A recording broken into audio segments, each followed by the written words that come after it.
I'm James Swanwick. Welcome to the Alcohol-Free Lifestyle Podcast, where you learn to live a life of health, wealth, love, and happiness. It's great to have you with us. You're in London, James. Welcome to the show. Thank you very much for having me here, ladies. It's great to be here. So I'm going to just start off right away and just share with you and our audience my alcohol relationship, which is that I never started because I was afraid I would become an alcoholic, not because there's alcoholism in my family, but because I struggled with eating disorders in my teens and 20s. And so I just never, I did have a glass of wine under duress when I was 16. When I say under duress, I was at my boyfriend's birthday and his grandmother is French, and they both insisted I drink the wine. And I drank it so fast that they thought I loved it. The truth was, I didn't like it. I just wanted to get rid of it. So, and I think I was kind of pissed off at myself for succumbing to the peer pressure. And that happened once more when I was 21 with a boyfriend who was angry at me for not drinking. He felt like I was being too controlled and that I was reacting out of my fear of not wanting to be, to become an alcoholic, even though I had no signs of, I was projecting. But also the truth was I didn't like the taste and I wasn't crazy about how drunk people acted. So there you go. That's my history with alcohol. Dotsie. Thank you for sharing that. Thank you. Yeah. Yeah, that's helpful. As you know, Alexandra, pretty much opposite story.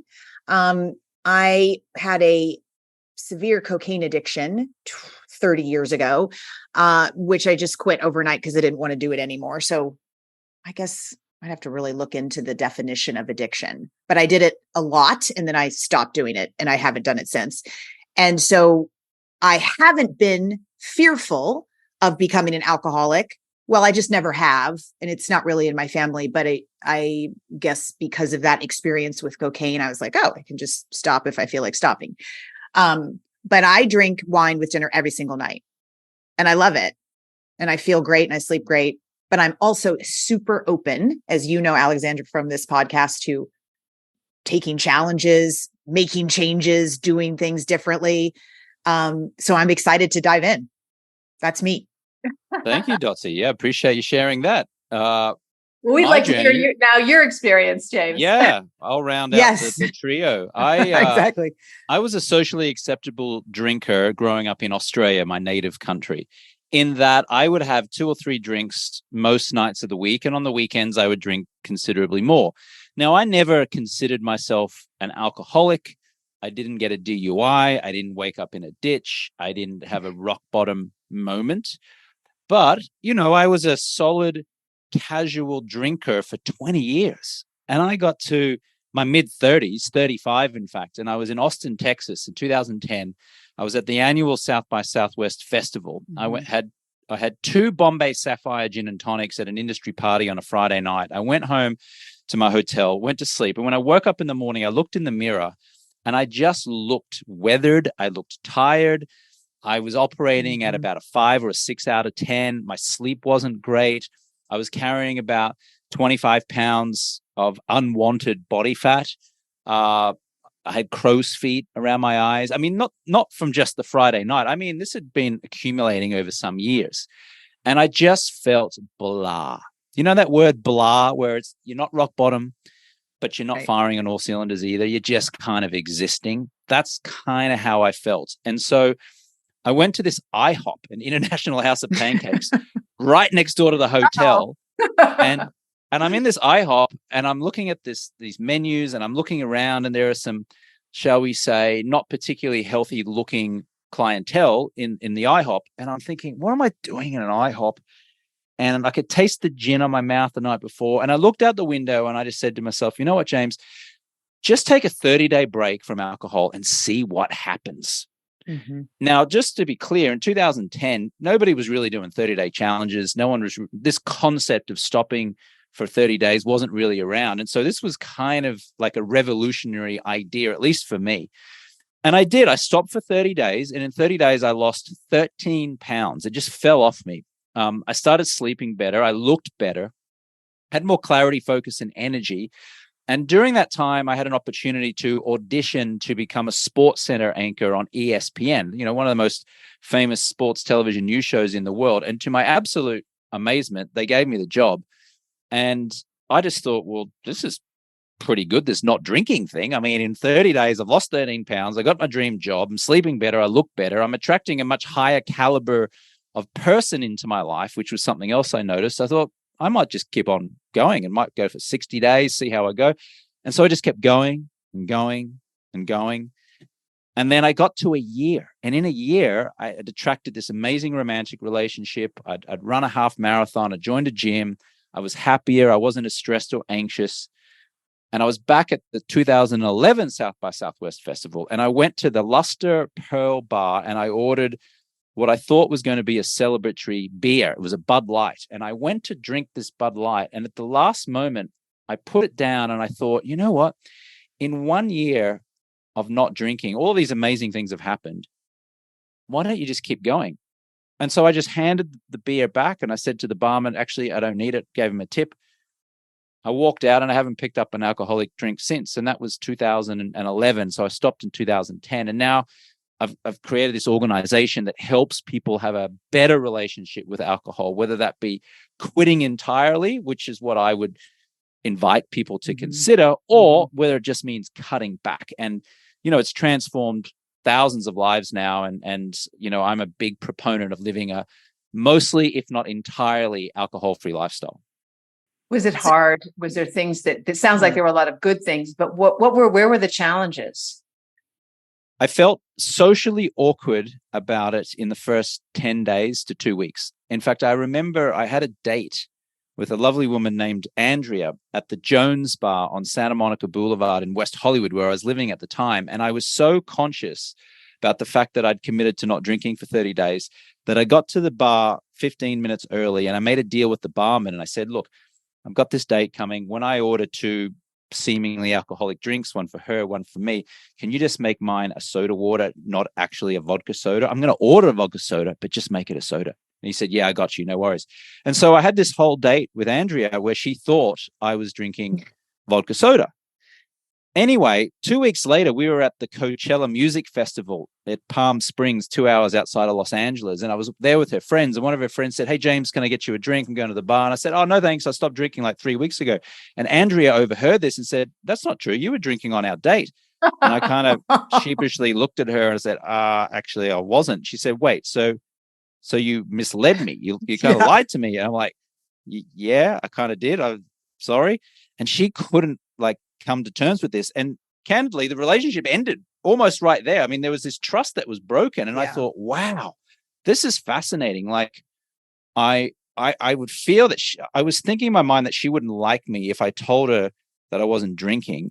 But then the fact that I misled her about drinking was enough for her to break it off as well. And so from that point on, I just committed to owning it and telling people that I wasn't drinking. The reaction or response that I got from people varied, I have to say. My good guy friends tried to sneak vodka into my soda water, which I was I wasn't upset, but I was disappointed, I guess is a word. I'm like, this is something I'm trying to do. Like, why are you trying to do this? And they're like, that's such a guy thing. I mean, women would never do that to each other, but yeah, go ahead. Yeah. Other people would look at me with this, but what, you go out and, but how do you have fun? That was a very common question. And then what I found was as well, women in particular, and less so men, but a lot of men as well, many were kind of looking at me with admiration, like, wow, that's something I would really like to like they were looking at me through the lens of, it was something that they would like to do themselves, but they'd never been able to get over that social awkwardness to actually try it themselves. And so they were kind of asking me questions about it with admiration in their eyes and with inquisitiveness. And so I kind of earned a healthy level of respect from people. And far from them thinking that I was some kind of alcoholic, which I wasn't, they ended up thinking, oh, that's it. I might try that. I think I'd like to try that as well. Okay. Patsy, have you ever felt pressured in social situations? To drink or not to drink? Yeah. No. Yeah. No, not at all. But I mean, I have shared on this podcast that people know I'm an extreme introvert. So I'm rarely in social settings, but when work does put me in them, it definitely helps me to have a conversation, because I will and have been known to sneak out the back door in social cocktail-ish style scenarios where I don't know anyone. So yeah, but I yeah. I'm curious, just to kind of ask the broad question to you, James. Given that you have this wonderful course, I'm sure you've done a deep dive into understanding why people drink in the first place. Are there 5 different main reasons? 3? Like, what have you uncovered as you have helped so many people on this journey? Why are people even drinking? The biggest thing is just cultural conditioning, plain and simple. Cultural conditioning. I mean, for decades, it's been ingrained into our mindset that alcohol is fun. It's a stress relief, which couldn't be further from the truth. I'm happy to dig into that in just a moment. I mean, think about it. If you go back to when you were little girls and I was a little boy, and we had parents, if our parents were still around, and our parents would drink alcohol in front of us, and they would say, "Oh, no, little Dotsy or Alexander or James, you can't drink now. You can drink when you're older. You have to be like 16 or 17 to be able to drink." And so what is that actually doing to a child's mind? It's implanting the idea that drinking is a grown-up thing, and that it's almost like a rite of passage. You get to drink later on. Once you've gone through that process, then you get to be rewarded with drinking this attractively packaged poison, which is what I refer to alcohol as, attractively packaged poison. And so it's conditioned in our mindset that one day we get to drink. Now, the first time we actually had an alcoholic drink, I submit to you that it probably tasted foul, and you were like, "Oh, that's disgusting." Yeah, I see you ladies nodding your head. Oh yeah, I could never understand. You definitely have that. I do not have that experience. Oh, okay. So this is a foreign substance, right? This is something that's not supposed. If we believe in the laws of nature, okay, this is something that we're not designed to consume, right? This is a man-made product that we consume, all right? And everybody, from the waiter to the waitress, to the friend, to the family member, is a smiling assassin. And by a smiling assassin, I mean the cultural conditioning means that when they offer you a drink, they do it with a smile on their face. "Hello, ma'am. Hello, sir. Can I get you started with some drinks?" "Oh, hello. Welcome to the house party. So great to have you here. What would you like? I've got wine. I've got vodka. We've got beer. What can I get you? What can I get you?" And there's a big smile on the face. So unconsciously, it's implanting this idea or cementing this idea that alcohol equals bonding, it equals connection, it equals fun, it equals taste, it equals sophistication. But when we strip all of that away, all it is a bunch of toxins in a very attractive bottle. That's all it is. And see all of this marketing. We see all of this marketing all over the world, teaching us that it's fun, and we see beautiful people kind of joking around, and there's tourism brochures trying to get people to go to their countries. They've got the man and the woman sharing a beautiful glass of wine over a candlelit dinner. And in the Super Bowl, we've got funny guys acting goofy, promoting Bud Light and Coors Light. And so this cultural conditioning is like being reinforced all the time. But there is something, I mean, as someone who watches people imbibe, I do see, and even Dotsie said that she feels looser when she drinks. I would imagine that people don't realize how they can be just fine at a party if they're not drinking. They just think they need the drink. But it does do something, James, right? I mean, it does change people. But is it an imaginary crutch that really you're saying they don't really need if they really experimented without it? We don't really need it at all. I mean, I am a great example of that, because I haven't drunk in 13 years, and I was living in Hollywood, California, like the most hedonistic place on earth, almost, if depending on how you would live your life there.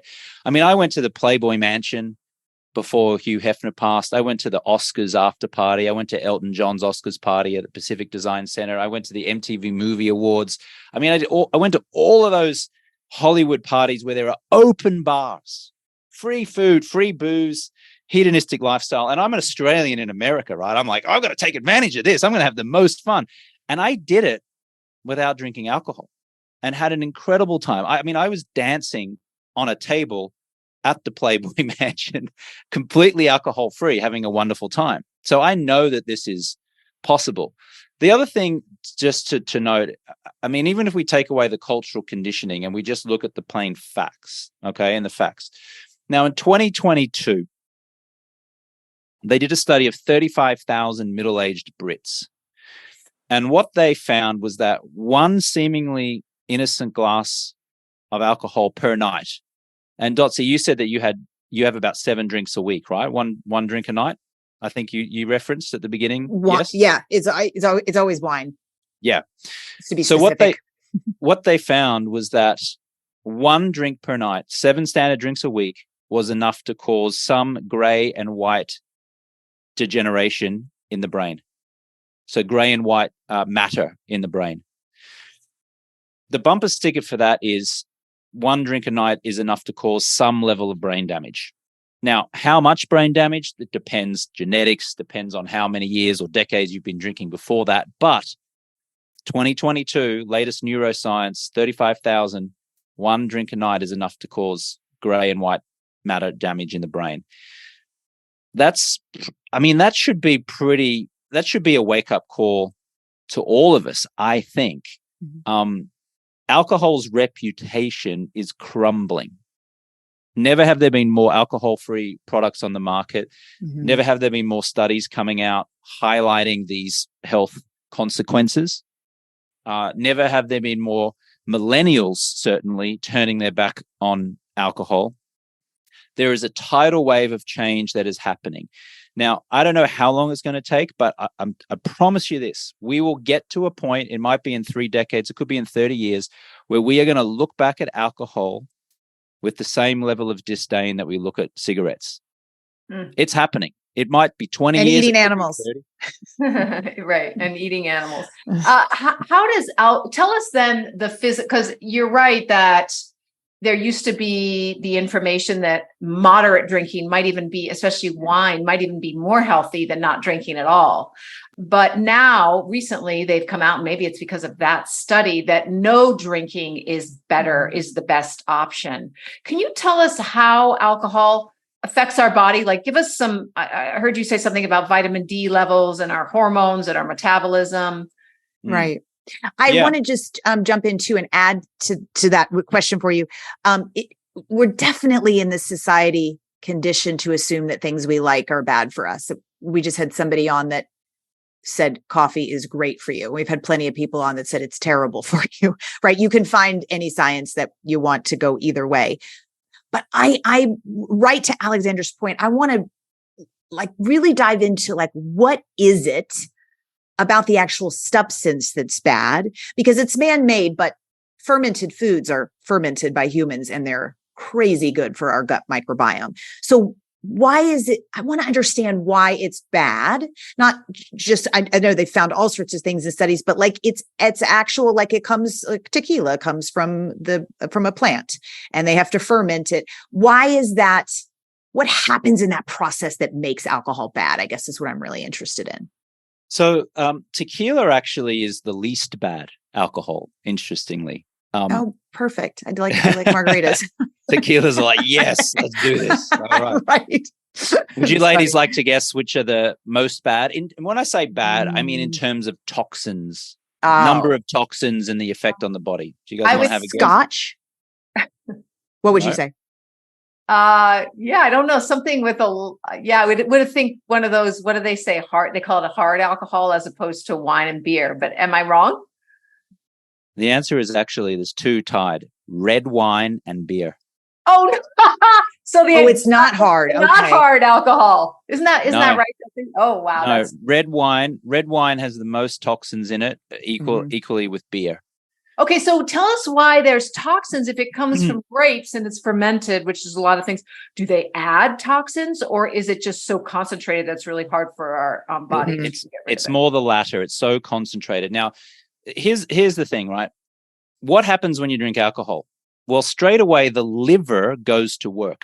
Now, why are you imagine the analogy of you're clocking in for work. Let's go back 30 years and you had to clock in for work. You were working on a factory, maybe. You clock in, start at 9 a.m., you clock out, you finish at 5 p.m. Now, what most people do, is they work throughout the day and then they have a drink at night, right? 7 o'clock, 8 o'clock, have it with dinner.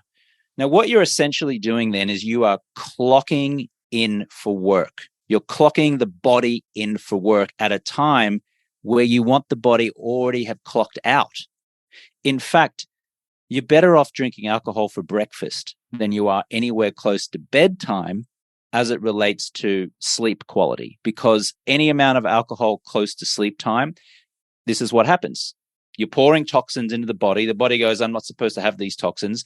The liver now goes to work to try to get it out of the body, but you don't want the body working at a time when you are sleeping. You want your body sleeping. You want your body resting. But most people in the modern world are like, time to clock in for work again.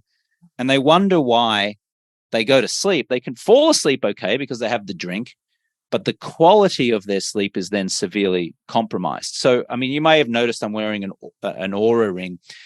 We have many clients who, in about a week or two before they join us, when they're still drinking, they will track their sleep quality with the Oura ring, and then they'll stop drinking and they'll track that for the first 2 weeks. It is remarkable, the change. Like, the sleep quality improves dramatically and noticeably when you stop feeding it those toxins. Just another interesting point as well. Do you know that you can take a strand of your hair, Dotsy, and we can put it under a microscope in 7 days, and we'll still be able to know that you had a glass of wine? The toxins stay in the body for 7 to 10 days, and you can see it under a microscope, a strand of hair, that those toxins will show up, which is fascinating. That's how long a toxin stays in the body. So yeah. And what about you mentioned your skin and your vitamin D levels? You mentioned your skin today, and I read you said something about vitamin D levels will change when you stop drinking. I'm not sure. Did I hear that correctly? So here's what happens. Let me ask you this question. What's the body's largest organ? Skin, exactly. Yeah. So when you stop drinking alcohol, what happens is the skin starts to go, okay, good. Now the skin returns to the way that nature always intended it to be. They did a study also out of the UK about 7 or 8 years ago now, mid-2010s, and it showed that people who stopped drinking for 10 days compared to those who continued drinking, the people who stopped drinking for 10 days had 30 to 35% less visible wrinkles and crow's feet around their eyes. They also did another test where they took equally aesthetically attractive faces, and 50% of them had one drink per night for a couple of weeks. The other 50% didn't drink at all. And they asked people to look at these random faces and asked them, who were the more attractive looking people. And what the study showed was that those who were not drinking were unanimously voted as being more attractive, at least just aesthetically. Now, why is this? Because alcohol shows up in the skin. Alcohol dehydrates the skin. And when you dehydrate the skin becomes weathered. Sometimes it becomes, flaky in extreme cases. Just a warning, you do seem to get better looking when you stop drinking alcohol. At least that's what the feedback I certainly got when I stopped drinking alcohol. And many of our clients tell us that when they stop drinking alcohol and they have stopped for, say, 2 months, 30 days, 40 days, 60 days, people start to go, wow, you look great. Have you been working out? Like, what's going on? Wow, you've got a glow to you. And I always share this with women, particularly because women tend to spend a lot more money on moisturizers than men do. And I say to most women, you can throw away your fancy Neutrogenas and Hollywood sponsored moisturizers, just drink more water and stop drinking alcohol, and your skin will literally glow. Okay, I just want to say, I don't think Dotsie can get any more attractive, but Dotsie, if you want to blow us all away. You're very sweet. I think it has so much to do with, I mean, all of us have, specific lifestyles. And I think for me, there must be a modulator with my extreme exercise. I'm an Olympic athlete, James, and I did tons of sleep tests as we were headed towards the Olympics. And my REM and deep sleep was the same, whether I had a glass or two of wine or not a glass or two of wine. But the difference is, I mean, I'm sure that UK study, I bet they probably weren't athletes. I wonder if still probably should do the 30-day challenge, and I'm totally open to it, but that there must be some kind of mitigation, at least with my extreme.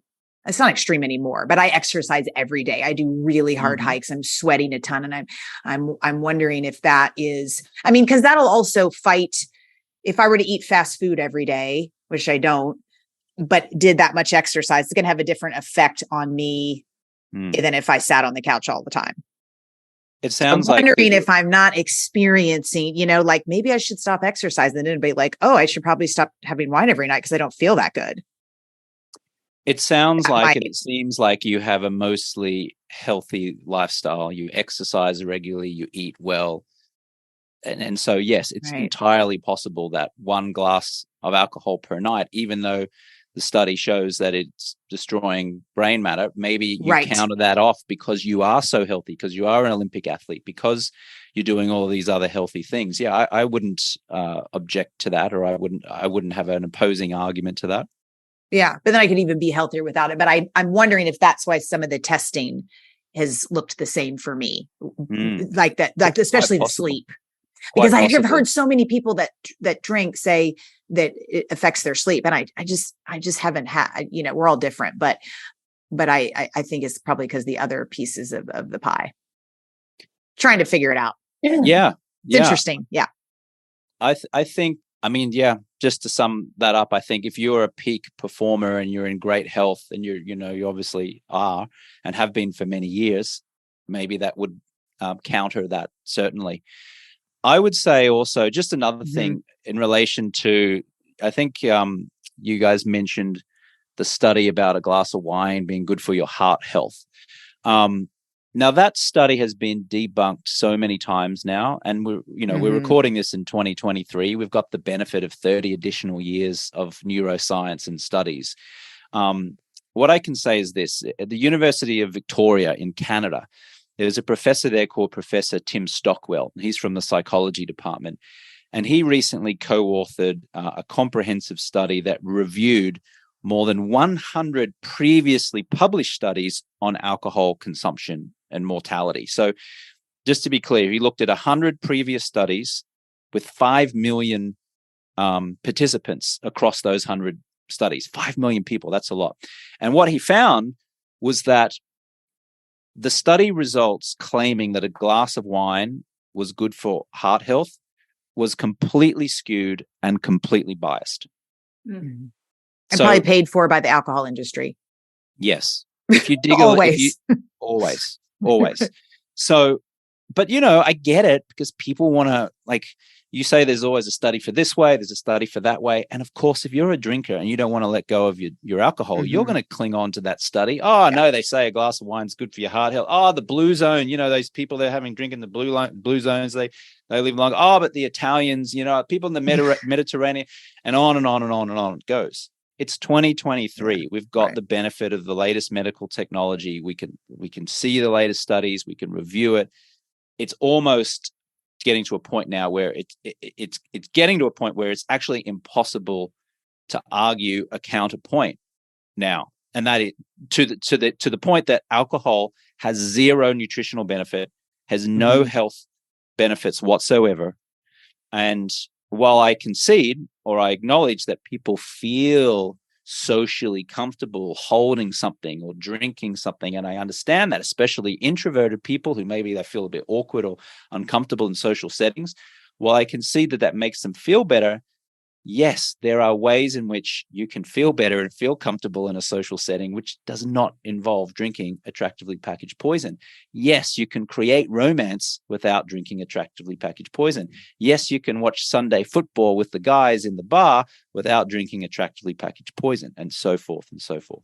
Hey, friends and listeners of the Switch for Good podcast. Yep, that's you. I have some really exciting news. Dotsie and I have started a Switch for Good podcast Facebook group. We created it so we can build a community of fans that will help us improve the show and deliver on the topics that you want to learn more about. So we want to hear what your favorite content is, what you want more of, and what you want less of. And if you like the length of the show, Dotsie and I are always talking about the length of the show, right, Dotsie? Yes. We want to tailor our show around the needs and desires of our incredible listeners, almost 500,000 of you. And it's really simple to join. Just go to our Switch for Good Facebook page. That's Switch, the number 4, and then Good. And then click on groups. And there we are, the Switch for Good podcast chat. You can post directly in the group, share ideas, talk to other listeners, and connect with like-minded folks. So go, run, join our Facebook group and tell us what you want.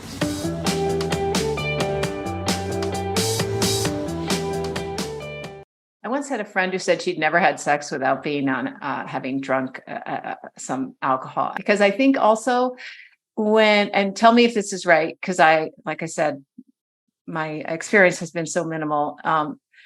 I don't think you get real connection when you're drunk, but is that true? Or when you're a little tipsy, could that be right? Because that's what I think people are seeking.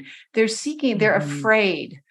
And it's not to put down drinking alcohol at all, but I think we want to be somebody maybe a little different or feel more comfortable or feel better about ourselves.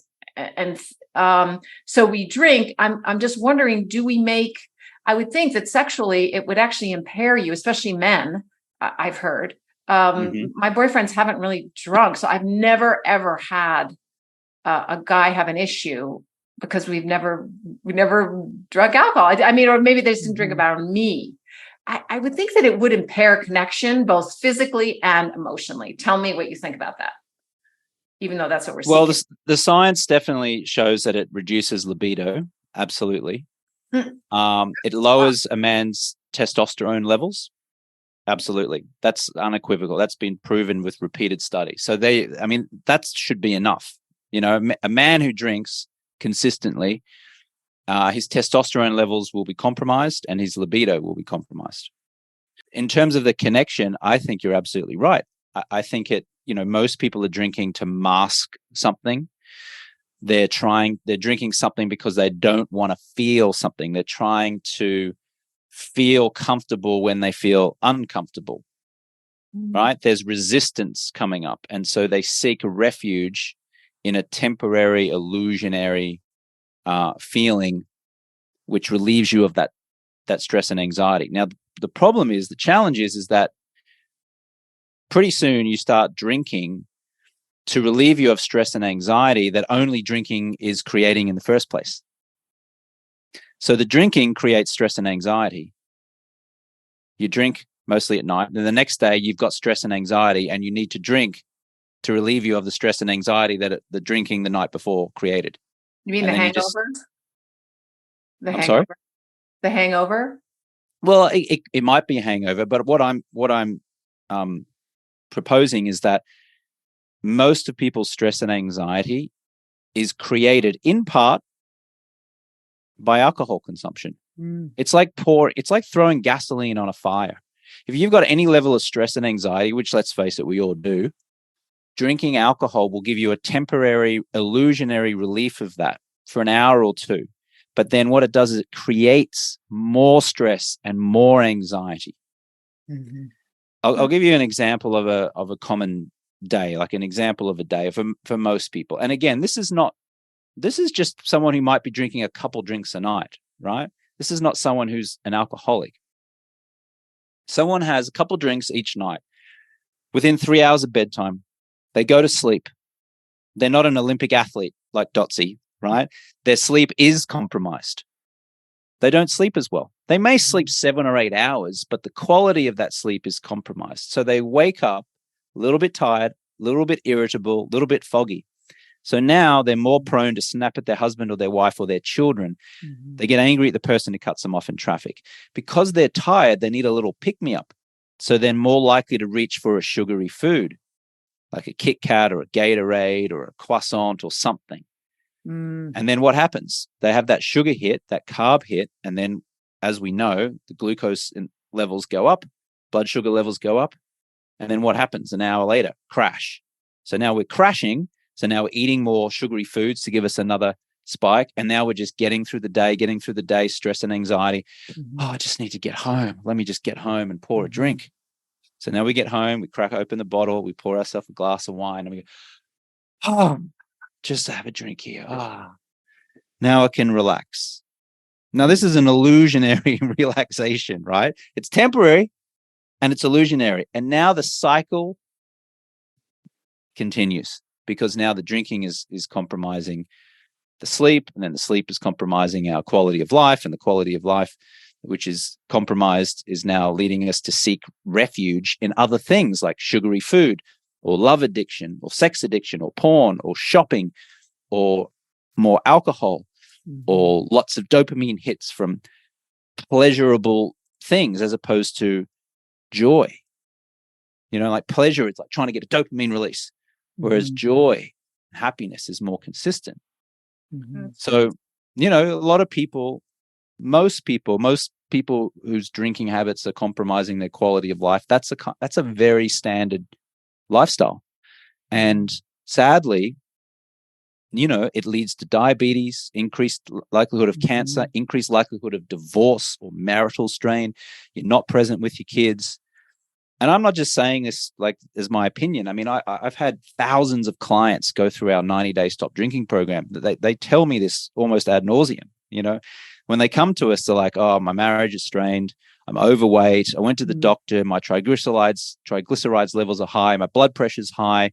I don't look great. I used to be fit and healthy 5 years ago, but I put on 30 pounds. I've lost my self-confidence. I'm always stressed. I'm always anxious. I'm not sleeping well. I wake up at 3 a.m.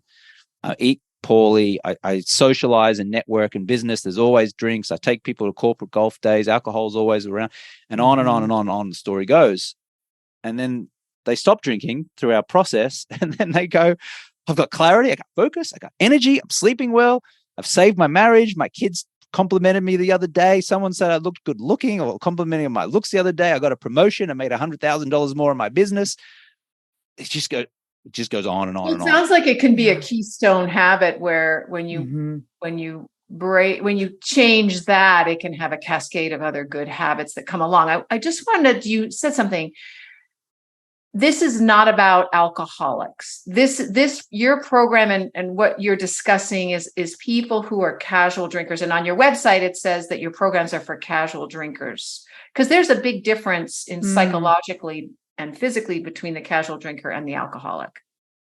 Yes. So to be clear, if someone identifies as an alcoholic, we don't accept them as a client. We just lovingly refer them elsewhere. Where we do our best work is the 50-something, 40-something, 50-something who's been drinking for at least a couple decades. They've been consistently drinking a few drinks a night for many years, more on weekends. Sometimes they drink more. They've said the wrong thing. They've put on some weight. They're back in that blah phase. Remember the blah feeling that I mentioned earlier when I felt like I was just blah? That's the feeling that people have when they come to us. And so what we do is we use the latest neuroscience. We have Harvard and Yale educated coaches and specialists, and we use the latest neuroscience to rewire people's mindset around alcohol. This is not an AA meeting. It's not 12 steps. We're not surrendering to a higher power. It's not rehab. We don't do any of that stuff. Now, I'll say something somewhat controversial now. Actually, what I'm saying is not controversial, but it may be construed as controversial. Okay. And that is this. The studies have revealed that Alcoholics Anonymous has a reported 7% success rate. If you gauge success by someone being consistently alcohol-free over the course of 12 months, 7%, which means it has a 93% failure rate of people who attempt it. Now, just to back us up a little bit, because I do often get a lot of hate mail from people who love AA. You're going to get pushback from me, James. Yeah. I want to understand who goes to AA, because that helps, as I have zero experience. I've never been to an AA or an OA, and Alexandra's been very open on this podcast that she's been to OA. I want to understand who goes, because very specific difference for your program, right? You said, no, we don't take alcoholics. We kindly refer them. Is it mostly casual drinkers or mostly alcoholics, or 50-50 that go to AA in the first place? I would say this. Most people who go to AA, in my opinion, should not be considering themselves alcoholics. Most people. Okay. Most people, okay. They go there because society says that's really the only option. Now, there are lots more options, including mine and other things out there. But like if people said, I got a drinking problem, most people would instinctively go, I'll go to AA. Now, AA has been fantastic in helping millions, tens of millions of people over the years. Fantastic. Incredible for the 7% of people that it seems to work for. James, you're cherry picking studies, just like we discussed before. There are other studies that say that it's quite a bit higher. And I also want to be clear that these people who go to AA, they feel like alcohol has devastated their life. Otherwise, I don't think they'd be going to meetings. It's a time commitment, very much a time commitment. So unless it was having a hard impact on their life, most of them would not be going to LA.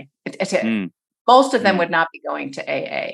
I don't think it serves our audience to cut down AA. I would prefer to build up what you offer, but you can definitely, I have no problem with you saying what your issues are with it. I know you think that being free is a problem, that surrendering to a higher power is a problem, but it has helped a lot of people I know. And it helped me after 12 years of severe bulimia and binging and purging. Well, so, AA or OA? OA, but the principles are the same. The same. I got it. Okay. It relies on 12 steps, which are incredibly helpful. And I certainly understand the God thing can turn people off. Consider myself an atheist. So I always struggled with that, but then I just let it go and went, okay, maybe I'm not doing it perfectly, but I'm going to just keep going and go on to step 2 and 3 and 4 and 5. But so that's my defense of AA, because I feel like I'd be remiss if I didn't just chime in and say that it's helped so many people and it's free. And a lot of people can't afford expensive programs like yours. And it's a diverse group, which I know you say might be an issue because your group is less diverse. But when you go to an AA meeting, you meet people of all different stripes, but you also find your AA meeting that, you relate to. So I think if it worked for you, keep doing that. And I always say to people, if AA works for you, double down on that. Keep doing it. I'm like, I am so thrilled that has worked for you.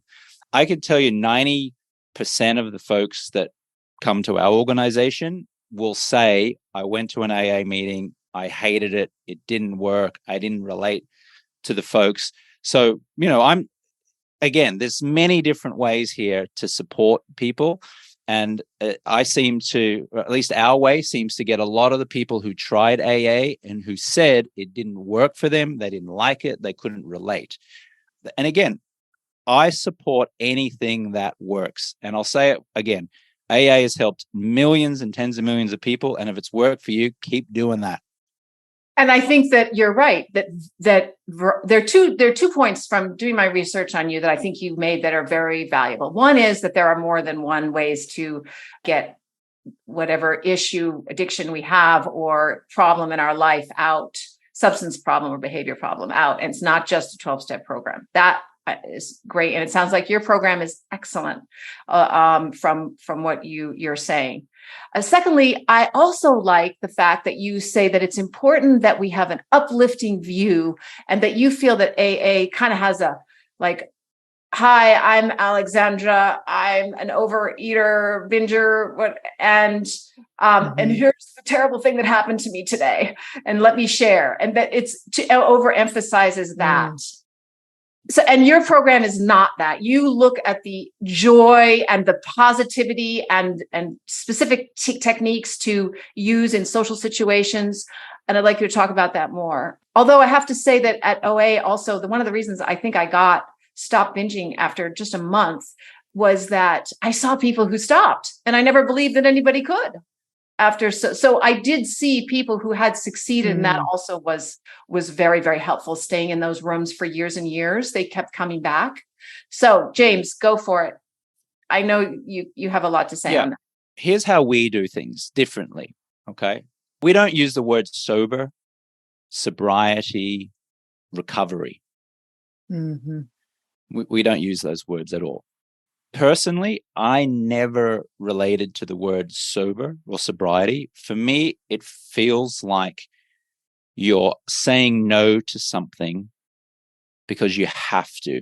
Because under normal circumstances, you would drink or you would do whatever behavior that is bad for you. And so sober implies that, like, I can't drink, I shouldn't drink. I've been 1 year sober. I've been 5 years sober. I've got this sobriety. I'm in recovery. We steer clear of that language. Instead, what we support our clients to do is to choose something. Don't say no to something. Choose something. They've done a lot of neuroscience that seems to suggest that it's a lot easier for the mind and the body to understand what you tell it to do as opposed to what you tell it not to do. To use an analogy, you might be skiing, for example. You know, when you're skiing and you're going down the hill and you're like, don't go into the trees, don't fall over. And then you just tend to steer toward the trees and you fall over. Same with cycling. If you look at the tree, you will run right into it. Yeah. Don't do that. Yeah, that's true.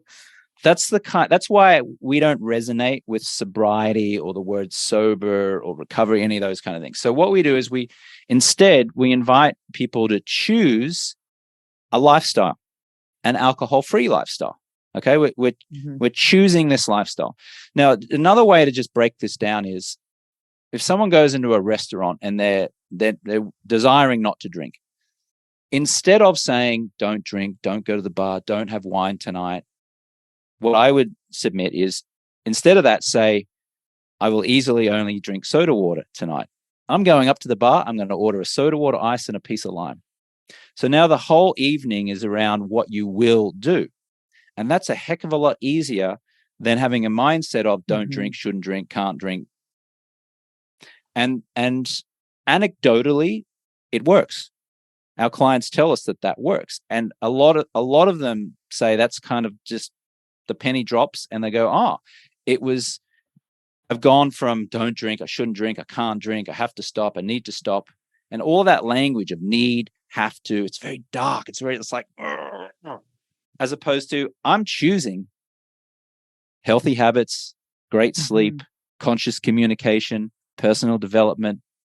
I'm choosing good nutrition. I'm choosing morning sunlight. I'm going to drink lots of water. I'm going to get my 10,000 steps in for the day if I can.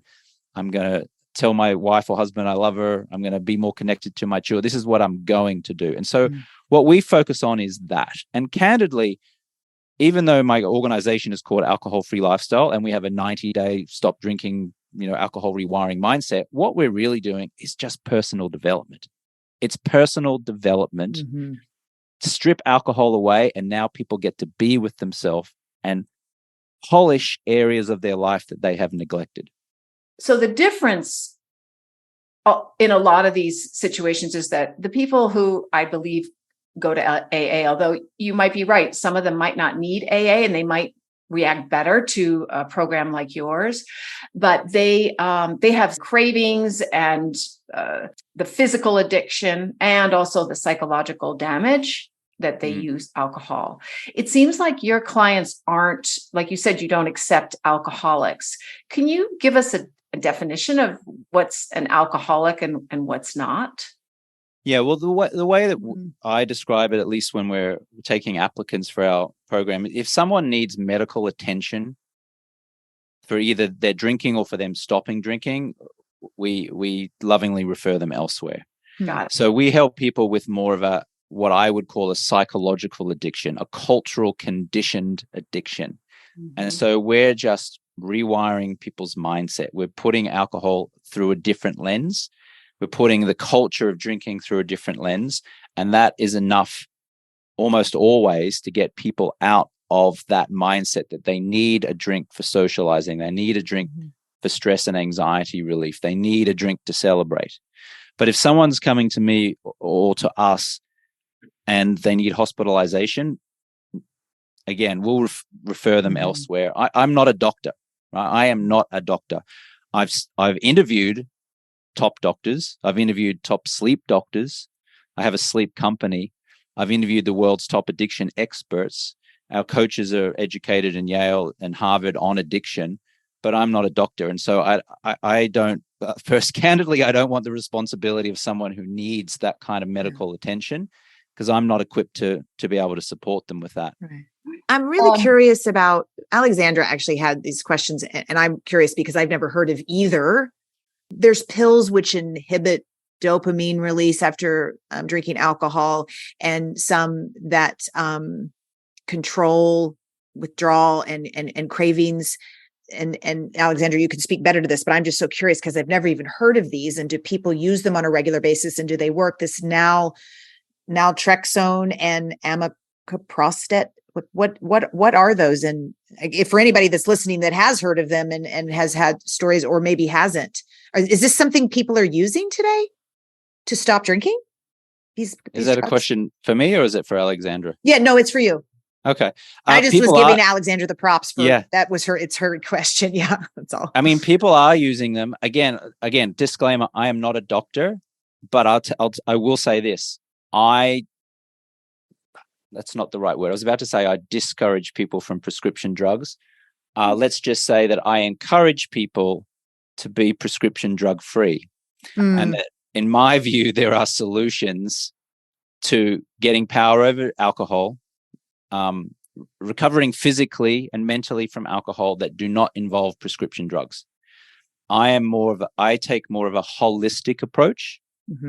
So again, I don't feel well equipped to be able to speak to those drugs because I just don't give them that much time or thought, because for whatever reason, our system seems to work, and our system is holistic. Drink lots of water, get sunlight, focus on good nutrition, learn some conscious communication skills, learn how to really listen, communicate with your wife or husband, be present with your children, do new things. That kind of stuff. I am a holistic proponent. I am not a prescription drug, big pharma kind of guy.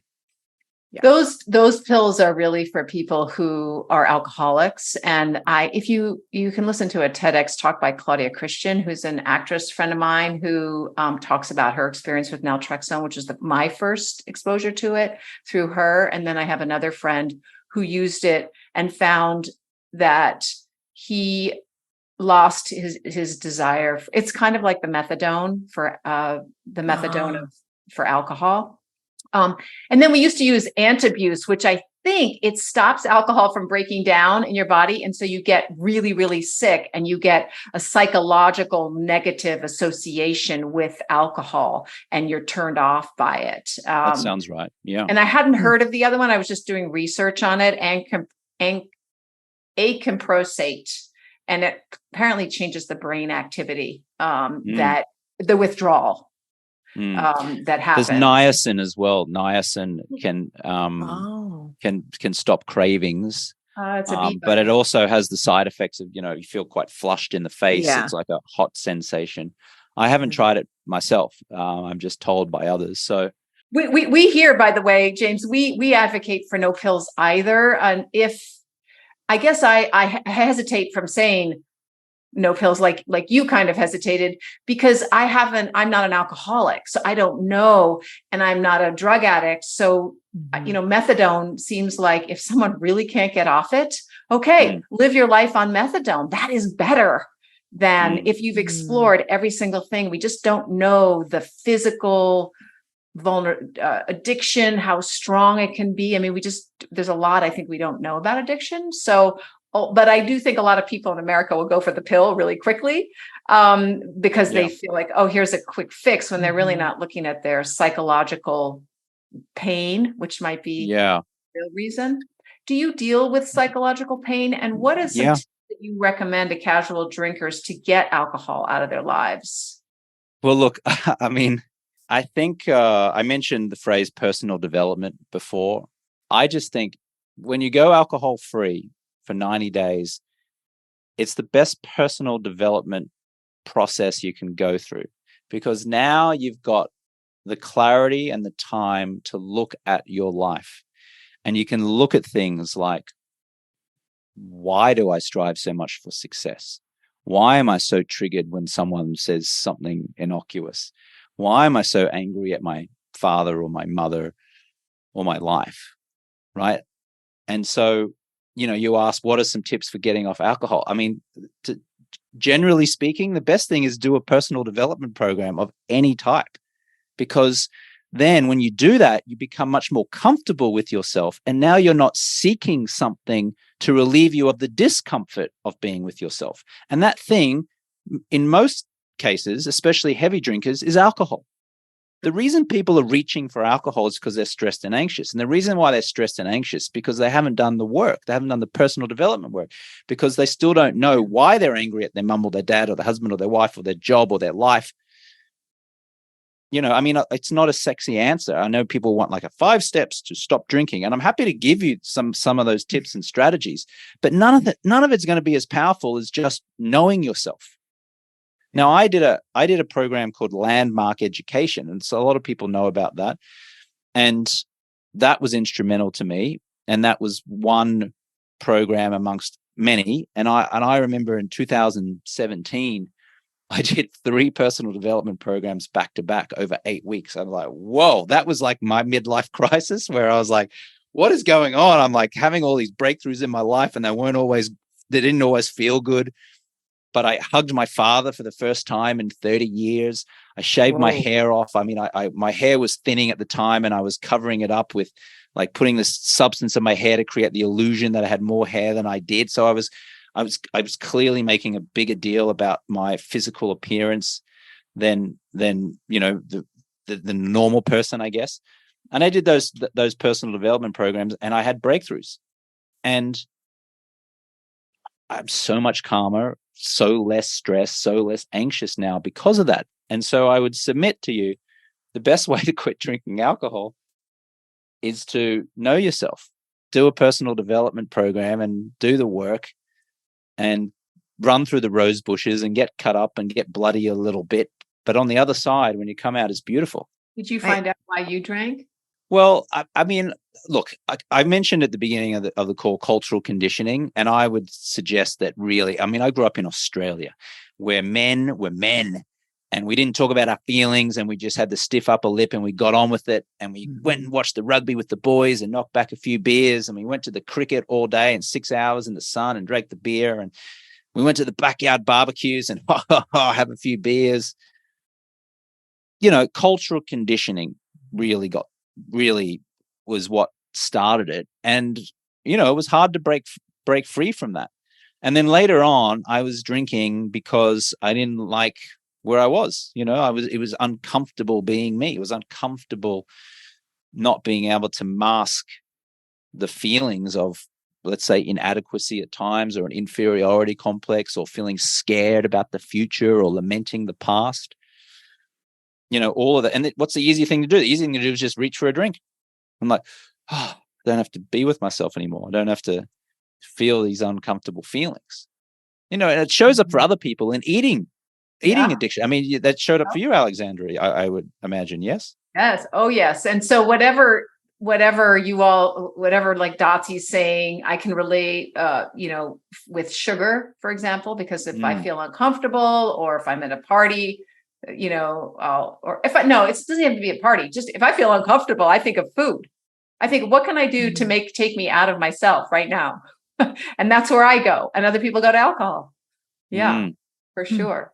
Other people go to love, love addiction, become obsessed and falling in love, or over romanticizing partners. A lot of men turn to porn, women turn to shopping. Shopping is like a stress relief. It's like, oh, I don't like being by myself. I'll go shopping. And so it gives you this temporary feeling, like pleasure, and don't have to be with yourself. Other people work too hard, or work a lot. Like they throw themselves into their business or their work, and they become obsessed with their work, and they justify it. Oh, I'm trying to create for the family. I'm doing it for the family, but really they can't sit and be present with themselves. So they have to distract themselves. I mean, I've been guilty of all of these things. Yeah. And again, I can, like, throughout our program, we do give strategies for what to say to people, encouraging you to have a drink. We have strategies for when you go to a restaurant, what to say to the waiter, and how to cut back or how to stop drinking. We do all those things, but nothing's going to be as powerful as just knowing yourself and being able to be with yourself. Yeah. But I think those strategies are also important.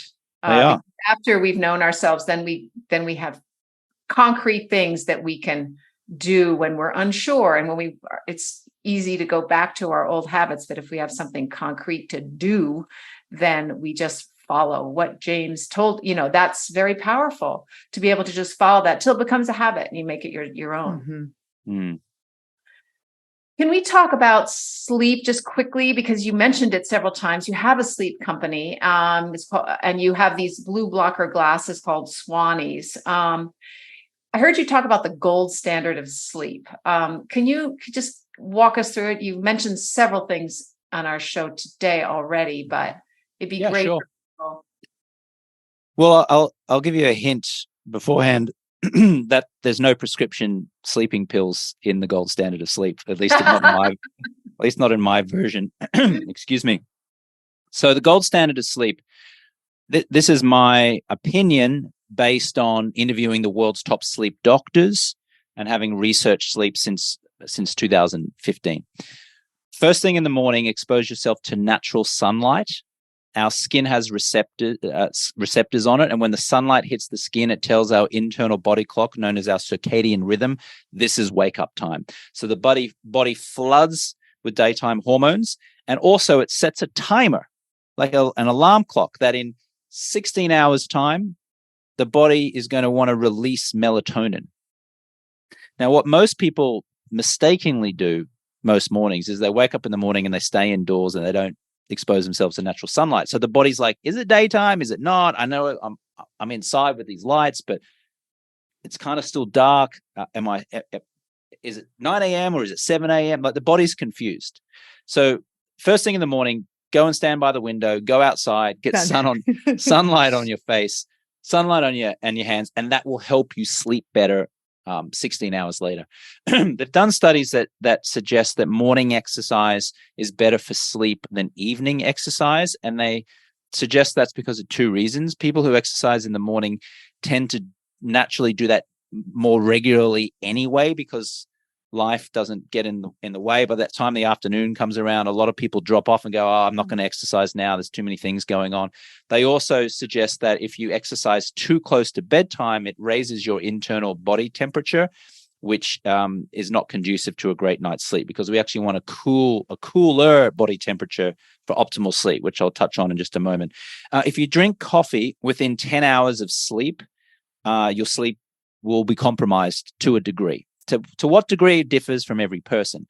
You're better off just saying, if you drink coffee, you end it at noon, assuming, of course, you're going to go to bed at 10 p.m. A coffee is a stimulant, and that stimulant will stay in your system for about 10 hours, probably a little more. So just to be safe, you probably want to be having your last coffee 10 a.m., 11 a.m., but at the absolute latest 12 p.m. If great sleep is your goal. Now, you can drink coffee at 9 o'clock at night for all I care, but if sleep is your goal, then you're certainly going to want to cut out the coffee around 10, 11, 12 in the morning, and then 12 p.m. is what I mean. At nighttime, the best thing to do is to block as much artificial light at night with a quality pair of orange lensed blue light blocking glasses. Now, we produce those glasses. That's what my company does. Swanwick, we produce orange lens blue light blocking glasses. The University of Washington did a scientific study on our brand of glasses in 2019. And what we encourage our customers to do is to wear these glasses in the last hour before you go to sleep. Now, you don't fall asleep with them on, to be clear. You wear them about 45 minutes, an hour before you go to sleep, because it's an orange lens. It blocks out the artificial blue light that's coming out of your cell phone, your iPad, your TV screen, your bathroom light, kitchen light, microwave light, refrigerator light, reading light, speedometer light, the McDonald's golden arches on the highway light, the traffic light, the street lights. All of that light at night is stimulating your pituitary and pineal gland, which suppresses melatonin. In other words, any light at night makes your mind mistakenly believe that it's still daytime, so it doesn't turn on the melatonin faucet. And that shows up with people having compromised sleep. So the way to combat that, the absolute best thing you can do is live your life by candlelight and never turn on an artificial light again, and live your life in the dark. That is the best thing you can do, hands down. But I would submit that you two lovely ladies and all your listeners ain't going to do that. And I certainly don't do that. So the next best thing you can do is do whatever you can to block as much of that artificial light as possible. The best thing I know to do that is wear a pair of quality blue light blocking glasses. Whether you get them from my company or another company, invest in a pair, get a quality pair if you can, because there's a big difference between a quality pair and excuse my language, a crap pair that you can get for $10 on Amazon. 66 to 69 degrees Fahrenheit is the temperature that you want of your room at night for optimal sleep. That's a little chilly, but you can rug up. It's okay. You can rug up as long as the outside temperature is around 65 to 69 degrees. That's been shown to be the optimal range for great night's sleep. Absolutely. You want to have dark curtains so the sun doesn't wake you up too early in the morning, because as soon as that sun comes in, touches your skin, guess what? The body's like daytime, even though you might want to sleep an extra hour. So make sure you do get dark curtains so you're not waking up or exposing yourself to light earlier than you would like or should. And then just try to turn off as much of the artificial light in your room when you're sleeping. I mean, I don't know if you ladies have ever been to a hotel room and noticed the alarm clock light, the air conditioning light, the television screen light, the light, there's lights everywhere. And they've done studies that show that even a little bit of that light, even if it's not like shining directly on your skin as you sleep, it's still enough for your body to go, oh, there's a little bit of daytime. Oh, okay. Whereas the melatonin faucet might be full bore, it's now actually only 3/4. So you just want strip the room of as much light as you possibly can. I mean, you asked me to do it quickly. I mean, I could go on, but I think that's pretty good. Great. That's yes, and the awesome. alcohol and no drinking alcohol. Oh, Alexandra, thank you. The absolute worst thing you can do for your sleep is to drink alcohol. Thank you. Yeah. You may think that drinking alcohol calms you down, relaxes you, helps you fall asleep. It may be true that it helps you fall asleep. What may be actually more true is that it helps you pass out. But it's true it might help you to fall asleep, but the quality of your sleep is going to be so severely compromised that it's just plain not worth it. One last bonus round. Try to stop eating food within 3 hours of sleep. Because again, if you're eating within 3 hours of bedtime, what are you doing? You're clocking the body in for work because the body's got to digest that food. So you're making the body work when the body doesn't want to be working. The body wants to be sleeping and resting. So no food, no snacks within 3 hours of sleep time. There you go. I'm done. Okay. I gotta. Sorry, Darcy, go ahead. I was going to say, I got to second a couple of those things since we did a bunch of quantified self work leading into Olympics. My temp is 68. Yes. I sleep in it every night. My husband says he's freezing all the time. But I'm like, put the blanket on then because it is the best. And people just think that sounds when you said, 60 66 to 69. I think you said it sounds really cold to people, but it is the best sleep. And one thing I have to add, and I don't know if there's been studies on this at all, earplugs, especially when traveling, they're so light. They don't, you just throw them in the bag.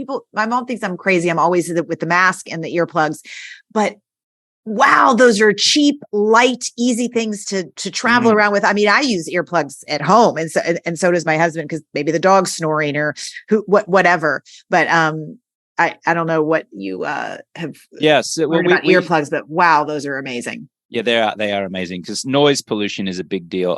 We produce silicone earplugs at our store, Swanwick Sleep, swanwicksleep.com. I'm wearing the blue light blocking glasses here as well. I'm just showing you the view through the lens here. These are the glasses that the University of Washington did the study on. But yeah, I'm with you on the noise pollution, Dotsie. That's a big thing. In fact, when I first got to London a few weeks ago, I stayed in a hotel, and they put me on the corner of a hotel overlooking a beautiful park, Tavistock Park. And I thought, oh, that's lovely. Yeah. But then I realized there's a hospital 2 blocks from the hotel. So it's like, it's like sirens and you got the traffic going this way and the traffic going this way. And all night it was like cars honking their horns and sirens going off. And so I had to request to be moved to the less desirable in terms of view, internal part of the hotel, which overlooked like an unsightly air conditioning unit. But I much preferred that, because it was deathly silent. And it was dark, because on the other one with the view, the sun was creeping through the curtains. And so sometimes the least sexy hotel room is actually the most beneficial for a great night's sleep. Good like to know. Yeah. I had one last question, because I know you mentioned the Oura Ring, which you're wearing. And I've also heard Apple Watches can understand how well you sleep. How do they do that? Is that just body temperature, or what are they measuring? How can a ring on your finger measure how well you slept? Yeah, it measures movement, and it does somehow track your REM sleep, your deep sleep, your rest sleep. It knows it in terms of when you go to sleep, and your body temperature and your heart rate as well. It can tell whether you're sleeping or whether you're still awake, or whether you're tossing and turning, whether you're in deep sleep, whether you're in light sleep. I'm not a scientist. I don't know exactly how they do it, but they've been around long enough. I've met the founder. They've done so many studies on it now, peer-reviewed studies, that I trust the science. But you're right. It's temperature and movement. And it's temperature and movement, Dotsie, right? Yeah. Right. Because I don't know if you remember the Zeo. I mean, you were into this, like it was 2010, 11, 12, they were in business, and it actually, you slept with a band on your head. That's where I did all my sleep stuff. They went out of business because I think people didn't like to sleep with bands on their heads, but that was able to actually look at your brain waves for REM and deep sleep. And right. But I mean, that it's got to be practical for people. So a ring is just so much more comfortable. So slightly less accurate for sure than reading brain waves. But yeah, the thing I think people forget that's awesome about any of those watches or rings or anything is you are comparing yourself to yourself. Right. So, right. So they're very accurate if you're just doing that, right? If you want to compare yourself to Frank, not so much, but you don't care how Frank sleeps. You care how you sleep. So I think they can be incredibly effective in all of the things that you're talking about, even though they might not be like, 99.9% accurate. You're just looking at how last night compared to tonight.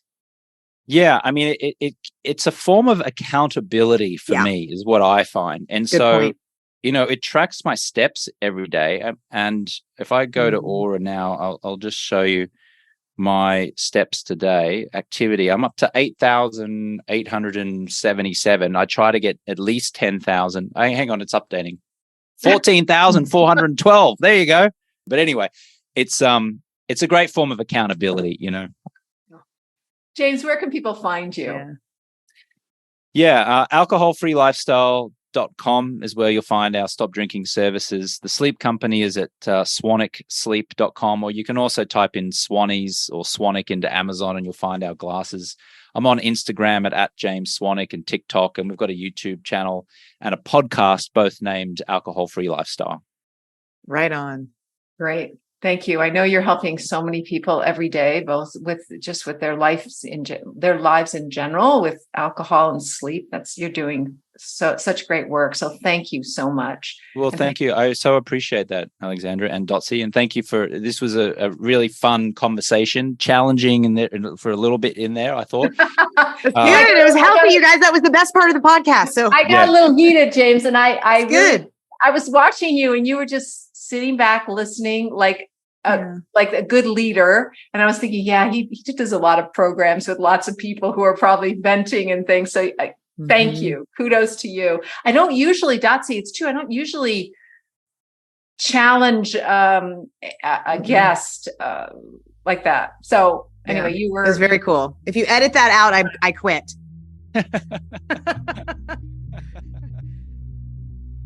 Thank you so much for listening. For more content like this, you can check out our YouTube channel at alcoholfreelifestyle.com/YouTube. You can follow me and send me a direct message on Instagram and TikTok at James Swanwick. And you can see the results of our scientific study at alcoholfreelifestyle.com/study. If you'd like to apply to become a Stop Drinking client, you can visit alcoholfreelifestyle.com/project90. I wrote a book called The 30-Day No Alcohol Challenge, which you can find on Amazon. And you can always email me directly at james@alcoholfreelifestyle.com. If you're a regular listener of the show, would you please do me a big favor and give the show a rating and a review?